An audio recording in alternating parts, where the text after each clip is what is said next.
Bienvenue à tous, n'oubliez pas de vous abonner pour retrouver tous les jours une nouvelle vidéo résumant l'actualité automobile en quelques minutes et tous les samedis, l'intégrale de la semaine. C'est parti!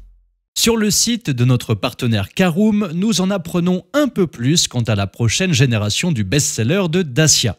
Si le Duster doit se renouveler après plus de 10 ans de carrière, il ne devrait pas changer d'orientation. Il semble toujours s'agir d'un véhicule abordable et résolument pratique, les clés de son succès en quelque sorte, mais aussi de la réussite de Dacia.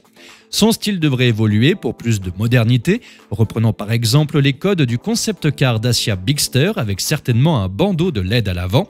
Pour le reste, le Bigster est déjà proche du style du Duster avec toujours des éléments en plastique comme un pare-choc avec sabots de protection, des passages de roues noires ou encore des barres de toit. Les motorisations hybrides devraient faire leur apparition. On peut s'attendre à des moteurs proches de la gamme du Dacia Jogger. Ce dernier a le droit à l'hybride de 140 chevaux. Et l'entrée de gamme pourrait être le déjà connu et pragmatique moteur EcoG 100 offrant une bicarburation essence et GPL. Avec cette motorisation, économie à la pompe et émissions contenues s'offrent aux budgets les plus modestes. Alors le Duster 2024, futur succès pour Dacia, dites-nous ce que vous en pensez dans les commentaires. Et si vous êtes à la recherche d'un Duster, je vous invite à vous rendre sur le site de notre partenaire Caroom, qui est le plus grand comparateur français de voitures neuves, d'occasion et de leasing au meilleur prix. Vous trouverez le lien dans la description et dans le premier commentaire épinglé sous la vidéo. Voici venir la dernière pépite d'Alfa Romeo dont les premières images ont fuité sur les réseaux sociaux en septembre dernier. Dernièrement, l'Argus en a fait une illustration et on y découvre un petit SUV qui, avouons-le, n'a rien d'une Alfa Romeo. Avec son tableau de bord digital et sa silhouette qui respire l'électrique à plein nez, c'est un virage à 180 degrés pour Alfa. On parle là de leur tout premier modèle 100% électrique.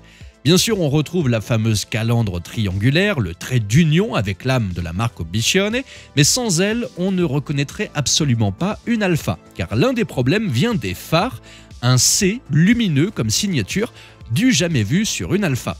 Quant à la silhouette, soyons honnêtes, là encore c'est un problème. Les Alfa ont toujours eu ce savant mélange de féminité dans les galbes, de sportivité dans l'ensemble et d'immortalité du dessin qui ne vieillit pas. Et là on reconnaît un cousinage assumé avec Peugeot, Jeep et Opel.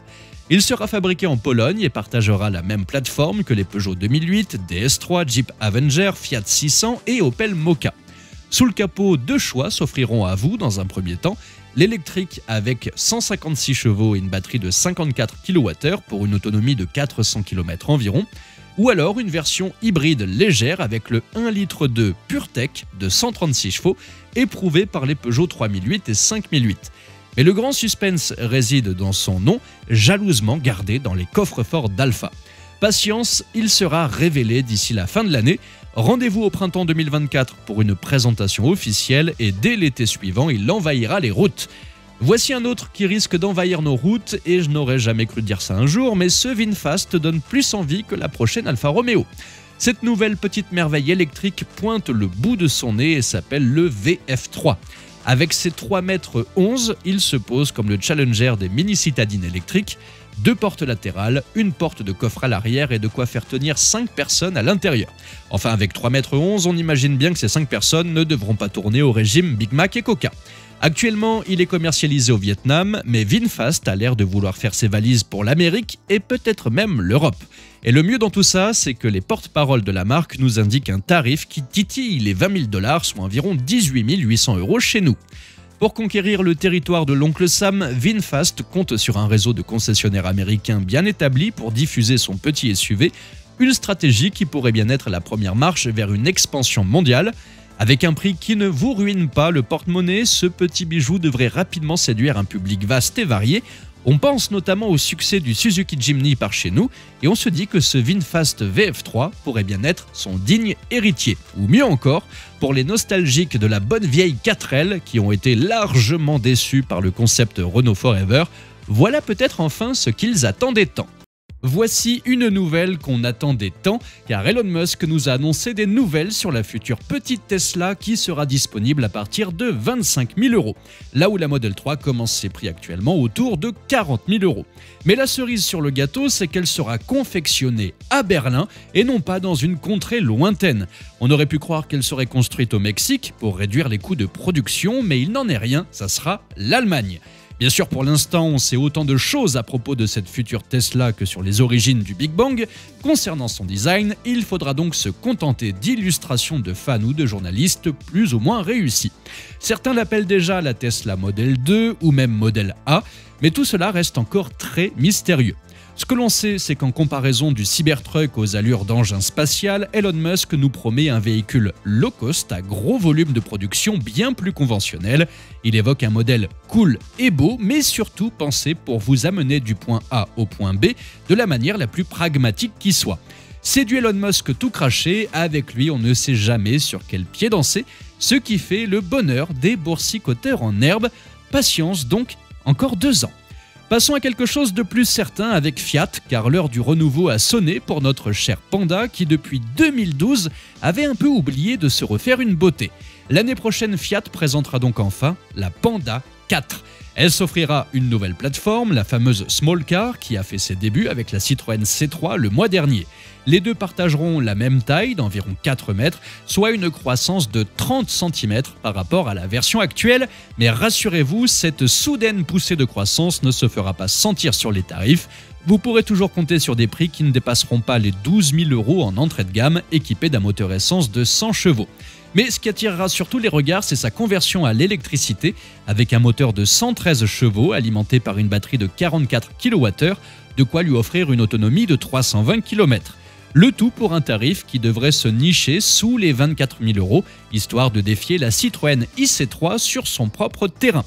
Côté look, la nouvelle Fiat Panda étant dérivée de la nouvelle C3, elle devrait prendre des airs de SUV.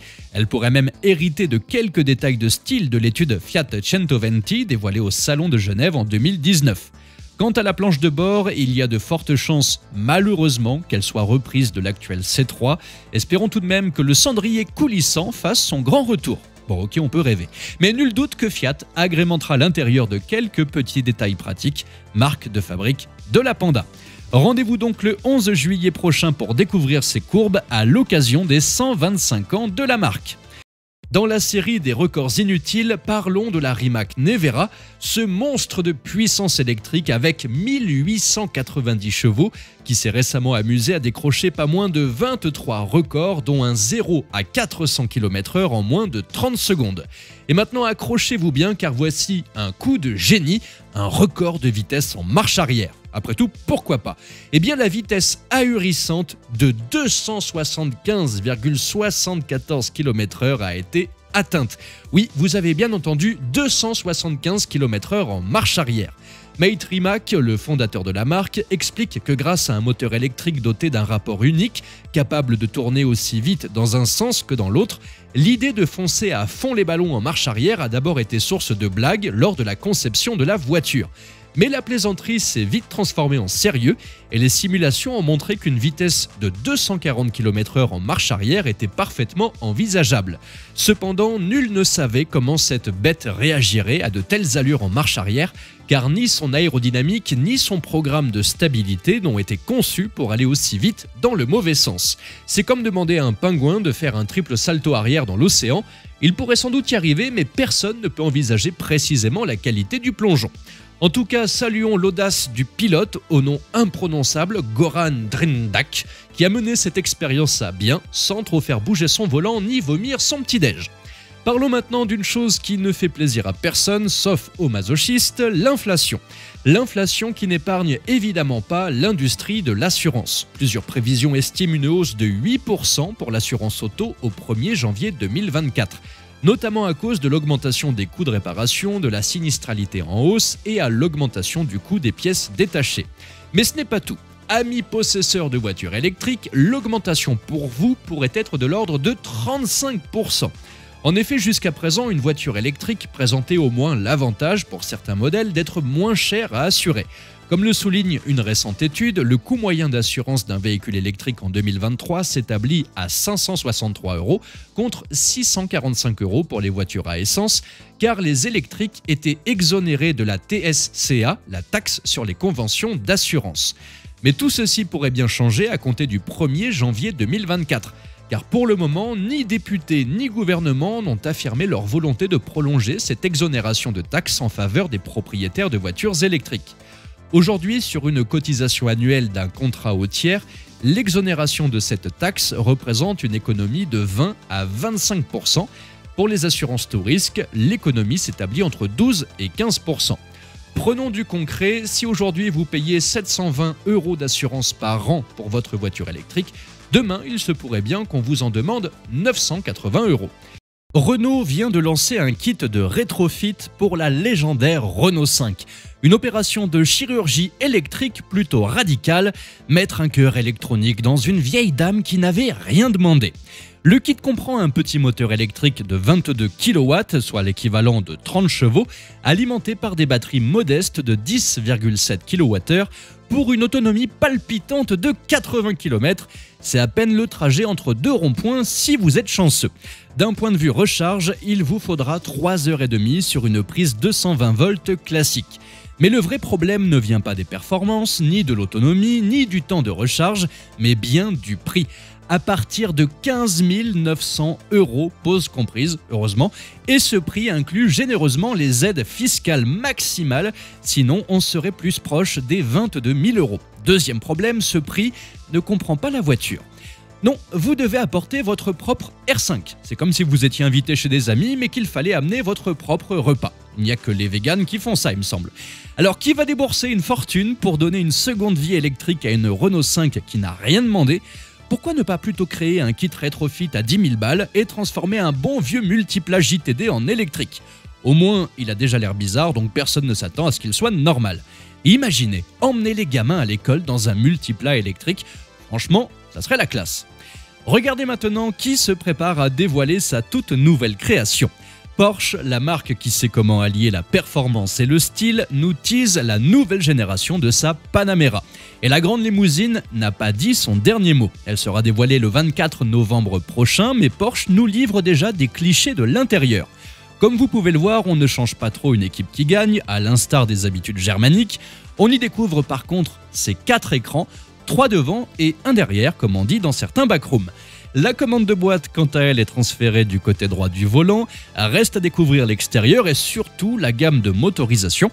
Est-ce que cette Panamera de 3e génération va continuer à rugir avec des moteurs 100% thermiques ou bien va-t-elle se la jouer hybride ? Suspense, la réponse, c'est le 24 novembre prochain. Et enfin pour terminer, souvenez-vous quand Aston Martin était aussi stable qu'une chaise avec 2 pieds. Ils avaient besoin d'un SUV et c'est ainsi qu'est né le concept Love exposé au Salon de Genève en 2009. Développé avec l'aide de Mercedes qui a apporté la plateforme de son GL, Aston y a greffé son V12 de 5 litres neuf. Le Love n'est resté qu'au stade de concept et heureusement quand on voit le design de l'engin, il n'en demeure pas moins qu'il fait partie de l'histoire de la marque et que ce modèle unique est aujourd'hui disponible à la vente. Bon évidemment, bon courage pour le faire immatriculer, d'autant plus qu'il a un problème électrique et qu'il ne démarre pas. Mais de base, il était opérationnel. Il est proposé aux enchères sans prix de réserve, il reste 48 heures, il est actuellement à 30 000 livres, soit environ 34 000 €, ce qui n'est finalement pas si cher, mais vous savez comment fonctionnent les enchères dans les dernières 48 heures. Et vous, que pensez-vous de cette mode du rétrofit ? Vraie bonne idée ou juste un truc à bobo ? Et à quel prix pensez-vous que ce concept Aston Martin sera adjugé ? Dites-moi ça dans les commentaires. Merci à tous d'avoir suivi cette nouvelle vidéo. N'hésitez pas à vous abonner, à activer la cloche des notifications pour être sûr de ne rien louper, liker, partager et vous pouvez également venir nous rejoindre sur notre compte TikTok. Ciao !